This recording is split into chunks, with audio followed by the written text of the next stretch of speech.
Let's talk about something that might be hurting your sales calls. It's something I write about in my book, Reflect, called the fish. Quick definition of the fish: the fish is too much inconsequential small talk. You walk into an office, you spot this fish up on the wall, you start talking about fishing with the customer. 10 minutes, 15 minutes, 20 minutes later, you're still talking about the fish. And what about subsequent meetings with that customer? Maybe you spend 20 minutes at the opening of that meeting talking about fishing, and you do this every time. That's the fish. How might that be hurting your relationship with the customer? Well, a story for you. I was in a very competitive market selling commercial truck tires. The market was Indianapolis, and I worked for the largest tire manufacturer in the world. My competitor, the second largest tire manufacturer in the world, also had a rep in that market.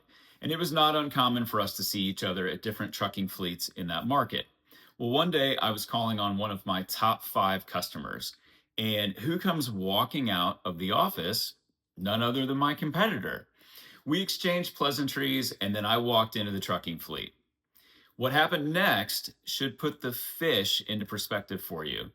The fleet manager handed me a report, and it was a report on fuel savings that he had just gotten from my competitor. Why is this important?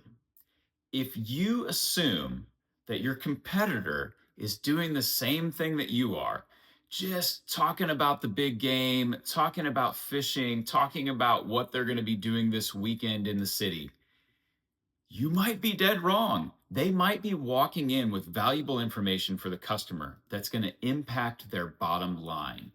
So the next time you say, "Oh, I'm just going to go in and say hi," think about what your competitor might be doing in that same customer.